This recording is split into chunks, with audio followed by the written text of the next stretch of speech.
So most of us have heard this quote before, that the average CEO reads 60 books per year, while the average employee reads just 4.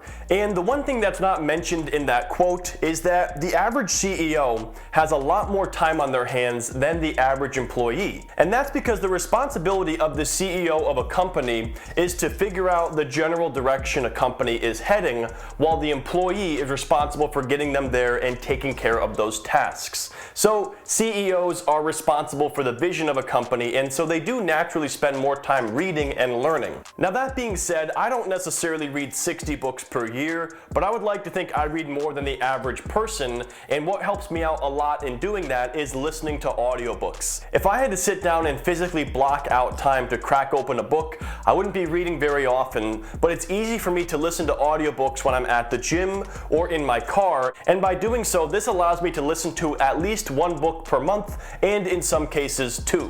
Now if you guys want to check out Audible, that is the audiobook subscription I use. I'm going to include a link down in the description below where you can get a free Audible book credit just for signing up for a free trial with them, and that will allow you to get any of the books mentioned in this video completely free.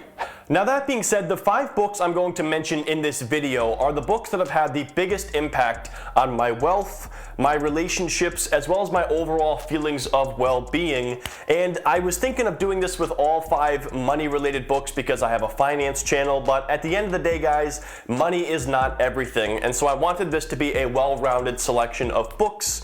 And these are the 5 books that have benefited me the most reading them in my 20s. So that being said, guys, let's get into it with book number 1. So coming in at number 1 on my list, it's kind of cliche because pretty much every successful person out there mentions this book when it comes to wealth and mindset, and that is Think and Grow Rich by Napoleon Hill. If you haven't heard of this book already, I'm very surprised, but it is one of the very first books you should read. And basically what this book is here is Napoleon Hill studied the successful habits of 500 rich people and successful people and distilled them down into a series of lessons in this book. Now I will say this, guys, the book was originally published in 1937, so it's not the easiest to read in the world, but it is a book I would highly recommend reading, even if you just do it 1 chapter at a time. It is so beneficial to read this book, no matter what you're looking to achieve, whether it's a financial goal or something unrelated to that. This book can be so beneficial when it comes to mindset and goal setting. So the first key lesson from this book is that you should learn from other people in mastermind groups. And I am such a huge fan of this, and it's something that I do all the time. Now, it doesn't have to be a boring mastermind group. For example, me and a bunch of my friends who also do YouTube and online business all met up in Cancun in January, and we had kind of a workcation, we call it, where it was a lot of strategizing and ideas, and we also had a lot of fun.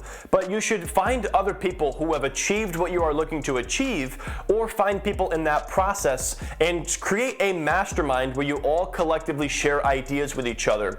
Every time we meet up together, at least one of us goes home making a lot more money because we share ideas and bounce things off each other, and you get a different perspective than you would get on your own just looking at the situation. Lesson number 2 is that you need to desire whatever it is that you want to achieve, and then second of all, believe that you can achieve it. Now, that is essentially the law of attraction, and I know a lot of people don't believe the law of attraction, or they think it's a bunch of nonsense, but what this does for you is it gets you in the right mindset to be successful. If you don't believe that you can achieve what you're looking to achieve, you're not going to take a lot of action towards that outcome because you think it's not going to happen. So you're going to say, you know what, I'm not going to do that. I'm not going to work on that. And you also need to have a strong desire for what it is that you are looking to achieve, because it's going to involve sacrifice. And if you desire something enough, you are willing to make those sacrifices necessary to achieve what you are looking to achieve in life. And then the third lesson is that you need to maintain a positive attitude and a positive outlook on life no matter what. Let's face it, guys, there's enough negative people in this world. You don't need to be another one of those people. And that is one of the key lessons that I saw throughout this book, is despite the adversity and challenges all these people faced, they maintained a positive outlook no matter what. So being positive and having gratitude is a really important lesson from this book as well. And it's it's something I remind myself to do every single day. And when I find myself in a situation where I feel like life is throwing a lot at me at once, I usually just take a step back and I look around and I say, well, what can I be thankful for? I was born in the United States. I have a house, I have a functioning car, I have all of these gifts that I need to be thankful for, and that really diminishes my problems, and it makes me realize that these things are just not a big deal. Alright, now the second book you guys might laugh at me a little bit here for, but it's honestly one of the most important books you can read when it comes to relationships, and that is The 5 Love Languages by Gary Chapman. And this book basically explains the fact that there are 5 different love languages out there, and most of us are only fluent in 2 of them. We have a primary love language and a secondary love language, and most issues in relationships with loved ones or family members come from speaking different love languages with each other. So if you're experiencing a lot of conflict in your relationships with people, not all the time, but sometimes it's simply due to the fact that that person is just not feeling loved by you. Even if you feel like you're giving them love and support, you may just be doing it in a way that they're not used to receiving it, because that's just not their love language. It's like one person speaking French, the other person speaking Spanish. You just don't understand each other. So there's 3 key lessons this book has taught me. Lesson number 1 is that every relationship out there is going to have a honeymoon phase, and you really have to realize that the true work is going to begin after that honeymoon phase. And a lot of people just perpetually get stuck in jumping from relationship to relationship because all they're interested in is that infatuation in that honeymoon phase, but that's not how you build a deep or meaningful relationship with somebody. Lesson number 2 is that you are most likely loving people in the language that you were taught as a child. And that's where you have to realize that there are 5 different love languages out there, and you primarily know how to speak just 1 or maybe 2.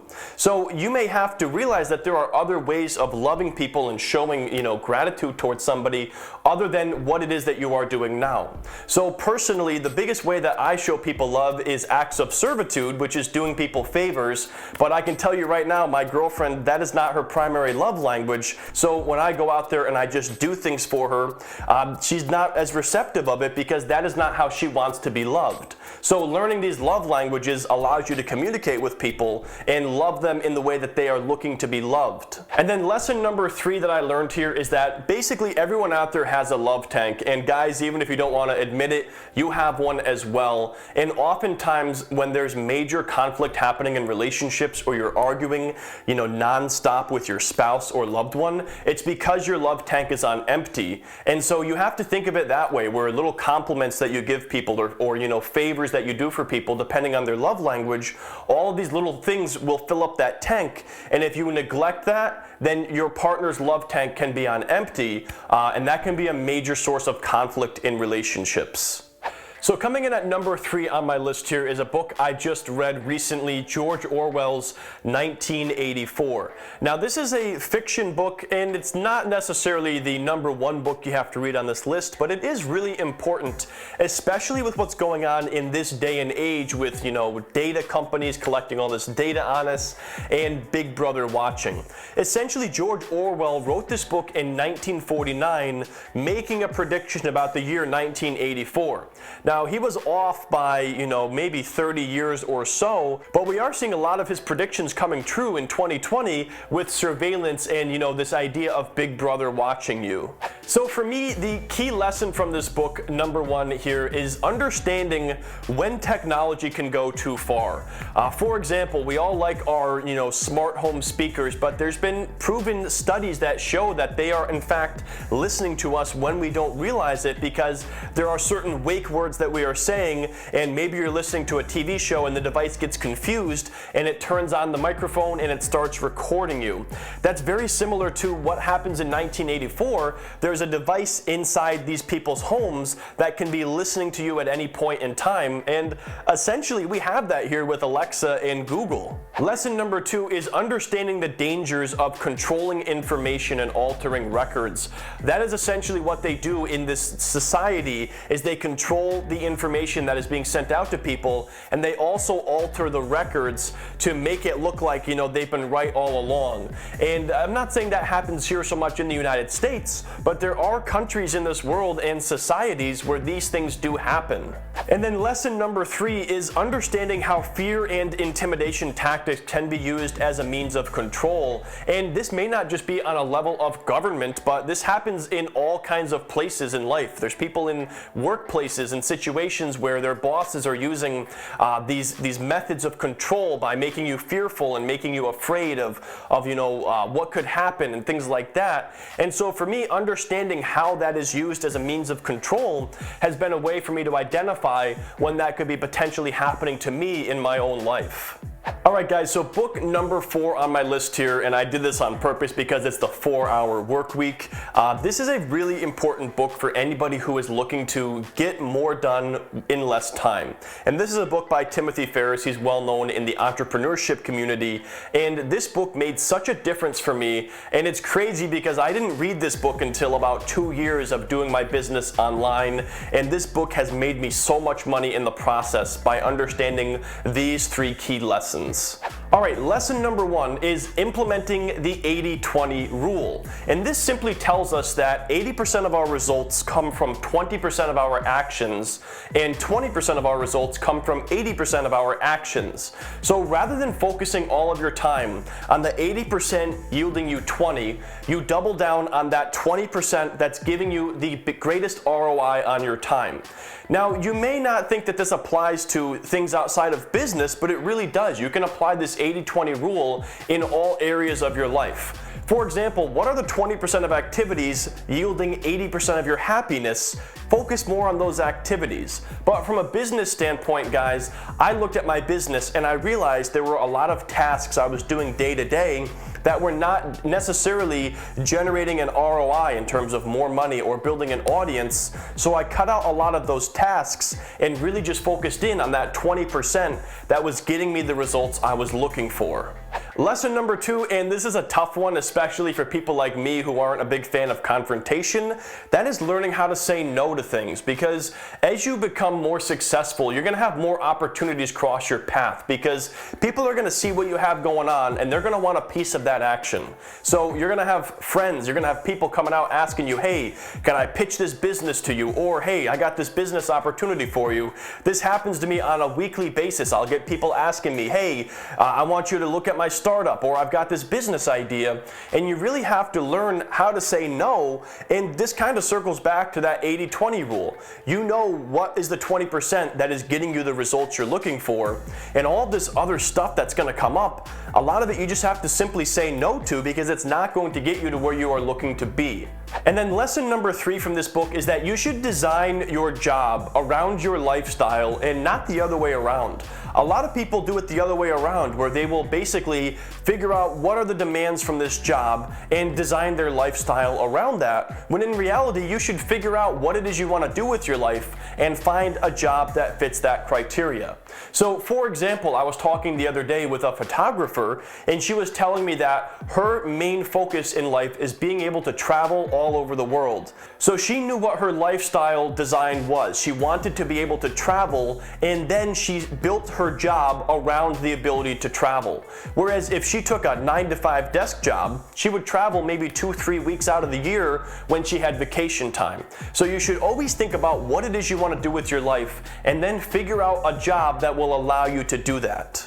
Fifth and finally on my list here, we have The Way of the Peaceful Warrior by Dan Millman. Now, I will say this, I haven't read this book in about 5 years or so. It is on my list to reread. I'll probably buy the audiobook because that's where I do most of my listening these days. But this is a great book when it comes to like an introduction to mindfulness and spirituality. And essentially, it's about a college athlete who meets a spiritual guide in a very unexpected place, which is a gas station convenience store. Now, there are many lessons this book teaches, but it was kind of hard to distill it down to my 3 core lessons, but I'm going to go ahead and share those with you guys now. So lesson number 1 for me from this book is that a warrior acts while a fool reacts. And this is kind of a challenging one to wrap your head around here, but what this means for me is that you should think before you act in a situation, because especially when we all have times when our tempers flare up or we get angry, we have this tendency to want to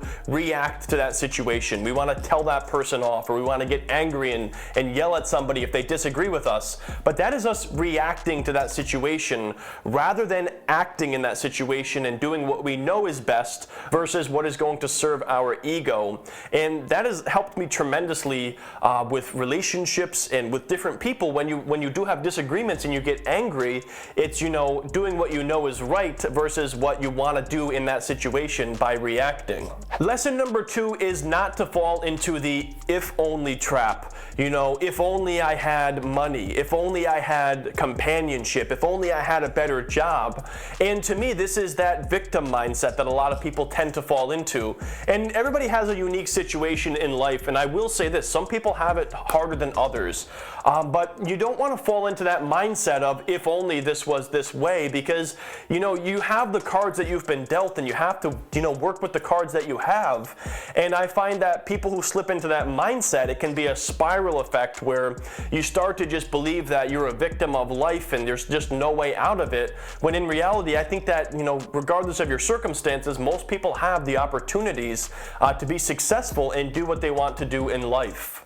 And then lesson number 3 is that you will never be more or less than anyone else in life. And essentially that means we're all equal. So a lot of people have these beliefs that they're better than somebody else, or that there's, you know, an upper class and a lower class. And while there are some people that make more money or less money, that should not have anything to do with your thoughts about people. And you have to remember that a lot of people don't define their success by the size of their bank account.